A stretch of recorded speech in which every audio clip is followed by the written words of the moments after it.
జై Srimannarayana. Talk TG స్టూడియోస్కి స్వాగతం. అలానే నేను మీ ఐకాన్ ఆస్ట్రాలజర్ గట్టుపల్లి సురేష్ బాబు. మనము ఈరోజు శని భగవానుడు గురించి కొంతమేర నాకున్నటువంటి పరిజ్ఞాన ప్రకారంగా కొంత చూద్దాం. అయితే ఈ శని భగవానుడు 2025 సంవత్సరం మార్చి 29 సాయంత్రం 4:31 మారుతున్నాడు. కుంభరాశి నుంచి మీనరాశికి వస్తున్నాడు. ఈ మీనరాశికి రావడంతో ఈరోజు మనం ఇలానే సోషల్ మీడియాస్లో చాలా వరకు మనం వీడియోస్ చూస్తూ ఉన్నాము. ఎలా ఉంది పరిస్థితి అంటే ఒక్కొక్కళ్ళు తిండి తిప్పులు మానేసి కూడా ఇక మా జాతకం ఇంతే కావాలి. ఒకప్పుడు నేను విన్నాను, మా పెద్దలు చెప్పేవారు, స్కైలాబ్ అని చెప్పేసి అని 1966లో ఒకటి స్కైలాబ్ అని ఒక గ్రహము, స్కైలాబ్ అని చెప్పేసి అని మనకి ఉపగ్రహాలు ఉంటాయి. ఈ గ్రహాలు స్కైలాబ్ అని ఒకటి ఉంటుంది అనమాట. ఆ స్కైలాబ్ పడిపోతుంది, భూమి మీద మానవాళి ఎవరు జీవించరంట. అంటే అప్పులు తీసుకొచ్చి అందరు పిండి వంటలు వండేసి తిన్నారు. తర్వాత ఆ స్కైలాబ్ పడదంట, ఎక్కడో అరేబియా మహాసముద్రం పడిపోయిందంట. ఆ తర్వాత మనకి ఏమి ఇబ్బంది లేదనేటప్పటికీ ఉన్నోడైతే బాగానే ఉన్నాడు, కానీ అప్పు తీసుకొచ్చి పిండి వంటలు తిన్నారు కదా, వాళ్ళు మాత్రం అప్పులు కట్టడానికి నానా యత్న పడ్డారట. అలాగనే శని భగవానుడే కాదు, అన్ని రకాల గ్రహాలు కూడా వాటి యొక్క స్థితిగతులు మార్చేదానికి భూమి మీద ఉన్నటువంటి వారు ఎవరి తరం కాదు. అవి తిరిగేయాల్సినటువంటి టైంలో అవి తిరగాల్సినటువంటి క్రియ ప్రకారంగా అవి తిరుగుతూ ఉంటాయి. అవి షష్టగ్రహ కూటమి అయినా, సప్తగ్రహ కూటమి అయినా, అష్టగ్రహ కూటమి అయినా, పంచగ్రహ కూటమి అయినా, ఎందుకంటే రానున్న రోజుల్లో మనకి మార్చి 29 మనకి షష్టగ్రహ కూటమి అని కూడా ఒకటి ఉన్నది. అయితే ఈ కూటములన్నిటి వల్ల కూడా జనానికి ఏదో తీరని నష్టం జరగబోతుంది, ఏదో వైరస్లు వస్తాయి అని చెప్పి భయపెట్టే వాళ్ళు ఎక్కువ నేను చూశాను వీడియోస్. ఇక్కడ అవేర్నెస్ జనానికి ఏమి కాదు అని చెప్పేదనుకో నాకు కనిపించలేదు వీడియో. అయితే ఇది నేను మీకు ఏదో లేనిది సృష్టించి అయితే చెప్పను. వాస్తవంగా శని భగవానుడు ప్రతి 2.5 సంవత్సరాలకి మారుతూనే ఉంటాడు.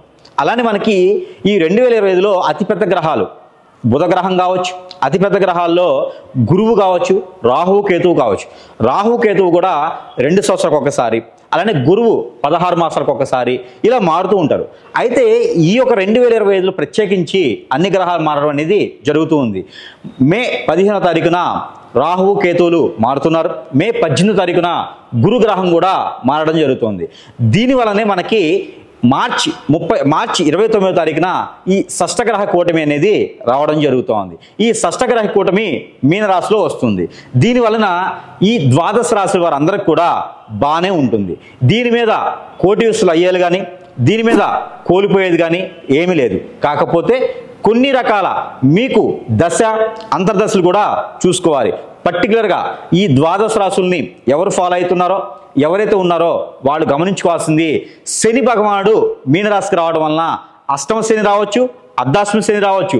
అంటే అర్ధాశ్మ శని వచ్చేసి మనకి కన్యారాశి వారికి, అలానే మనకి సింహరాశి వారికి కూడా ఉంది. అలానే వీళ్ళందరూ కూడా మీరు గమనించుకోవాల్సిందంటే వాళ్ళకి ఎలాంటి పరిస్థితుల్లోనూ ఇబ్బంది అయితే కలగదు ఉంటుంది. ఎలా ఉంటుంది అంటే మీ యొక్క దశ అంతర్దశలు, మీకున్న నక్షత్రం కూడా గమనించుకోవాలి.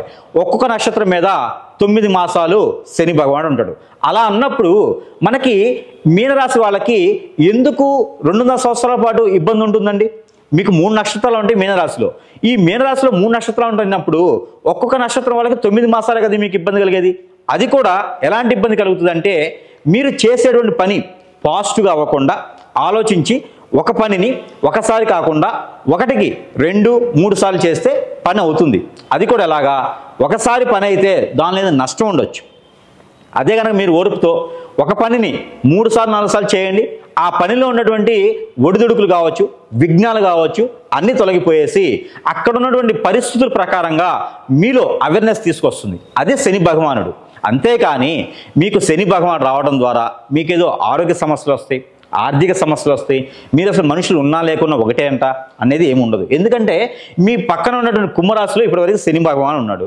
ఆ కుంభరాశి వాళ్ళు ఏమైనా ఇబ్బంది పడ్డారా? ఆ కుంభరాశి వాళ్ళకి ఎలా ఉంది? కర్కాటక రాశిలో అష్టమ శని ఉంది, వాళ్ళు బాగానే ఉన్నారు కదా. ఇప్పుడు శని భగవాన్ మారడంతో మీకు ఎందుకు అలాగా అనిపిస్తుంది? అలా ఏమి ఉండదు. అన్ని రకాలుగా బాగుంటుంది. అలానే మీకు శని భగవానుడు మీనరాశిలో వచ్చితే ఇంకో గొప్పగా మీనరాశికి శని భగవానుడు బాగా మంచి గ్రహం, శుభదృష్టి ఉండేటువంటి గ్రహం కాబట్టి బాగుంటుంది. అలానే మనకి ఈ యొక్క గురువుకి గురుబలం కూడా మీనరాశి మీద ఉంది. గురువు 3వ స్థానంలో ఉంటున్నాడు కాబట్టి మీనరాశి మీద గురుబలం ఉంటుంది. అందువలన చదువు కావచ్చు, విద్యాబుద్ధులు, విదేశాలకు వెళ్ళడానికి కూడా చాలా బాగుంటుంది కాబట్టి భయపడాల్సిన అవసరం లేదు. అయితే మనకి ఓవరాల్గా చూసినప్పుడు ఏ గ్రహము ఎటుపక్క మారినా కూడా భయపడాల్సిన అవసరం లేదు. దానికి తగ్గటువంటిగా పరిహారాలు చేసుకుంటే మీ స్తోమత తగ్గట్టుగా 10 రూపాయలు పెట్టి చేస్తారా, 1,00,000 రూపాయలు పెట్టి చేస్తారా అనేది మీ యొక్క స్తోమతే. ఆ స్తోమత ప్రకారంగా మీరు పరిహారాలు చేసుకున్నట్టయితే శని భగవానుడు ఒకటే కాదు, మీకు కొన్ని దోషాలు ఉంటాయి. ఎలాంటి గ్రహస్థితి లేకపోయినా రాహుకేతు దోషం, కుజ దోషం, అలానే మీకు కాలసర్ప దోషం, పూర్వీకుల శాపం, నరఘోష, నరదిష్టి ఇలాంటి దోషాలు కూడా ఉంటాయి. అవి కూడా మీరు గమనించుకోవాలి. మన జాతకం ఒకటే చూసుకోవాలి, మన నక్షత్రం ఒకటే చూసుకోవాలి. అక్కడ శని భగవానుడు ఉన్నాడు కాదు, అక్కడ ఏ దృష్టి ఉంది, ఏ శుభదృష్టి ఉంది, ఆ శని భగవాన్ యొక్క శుభదృష్టి ఉందా, ఆ శని భగవాన్ శుభదృష్టి ఉంటే మనకేం జరుగుతుంది అనేది కూడా మనం గమనించుకోవాలి. మీరు అందరూ గమనించాల్సిన విషయం ఏంటంటే శని భగవానుడు ఒక్కడే కాదు, రాహుకేతువులు గురువు గారు మారుతున్నారు కాబట్టి ఎలాంటి ఇబ్బంది అయితే లేదండి. ద్వాదశ రాశుల వారు అందరికి కూడా చెప్పదగింది ఏంటంటే ఎవరు ఎలాంటి భయపడే అవసరం లేదు. అప్పులు తీసుకొచ్చుకొని పిండి వంటలు తినేసి ఈరోజు బాగుంటే చాలు అనుకునే అవసరం లేదు. మీరు అందరూ కష్టపడండి, పని చేసుకోండి. ఏ నక్షత్రం కానీ ఏ దశ అంతదశలు మీకు బాగుంటే చాలు. అలానే గ్రహాలకు సంబంధించి అశుభ దృష్టి ఉన్నా కూడా శుభ దృష్టిగా మలుచుకునేందుకు ప్రతి నిత్యము దైవారాధనలో ఉండండి, మంచి పనులు చేయండి, సహాయం చేయండి, ఎవరిని నమ్మకండి, మీ పక్కన ఉన్నటువంటి షాడోని కూడా మీరు నమ్మకండి. మీరు ఎవరికి దాన ధర్మాలు చేయండి తప్పితే ఇచ్చినట్టు అప్పులు ఇవ్వకండి, అప్పులు తీసుకోకండి, కష్టపడండి, సరిపోతుంది. అంతేగాని ఏదో గ్రహం మారుతుందని ఎవరో హాస్టల్ దగ్గరికి వెళ్ళేసి మీరు ఏమి చేసేటువంటి హోమాలు, పూజలు, జపాలు, తపాలు, స్నానాలు ఏమీ అవసరం లేదు. మీరు ప్రశాంతంగా ఉండండి. మీకేదన్నా స్థితిగతులు బాగాలేకపోతే మీ పూర్వీకులకి, మీ పెద్దలకి వాళ్ళ పేరు మీద దానాలు చేయండి, గుడులు కట్టించండి, ఆశ్రమాలు పెట్టేయండి. మీ స్తోమత కొంది వాళ్ళకి ఏదైనా నైవేద్యం పెట్టండి. మీరు ప్రతిరోజు తినే దాంట్లో ఒక ముద్ద తీసి కాకికో కుక్కకో వేయండి, మీకు మంచి జరుగుతుంది. మీకున్నటువంటి స్థితిగతులు అన్నీ కూడా మారతాయి. గ్రహాలు ఎవరు మార్చలేని పరిస్థితి కాబట్టి వాటి జోలు ఎవరు పట్టించుకోకండి. వాటి పని అవి చేసుకుంటే మీ పని మీరు చేసుకోండి.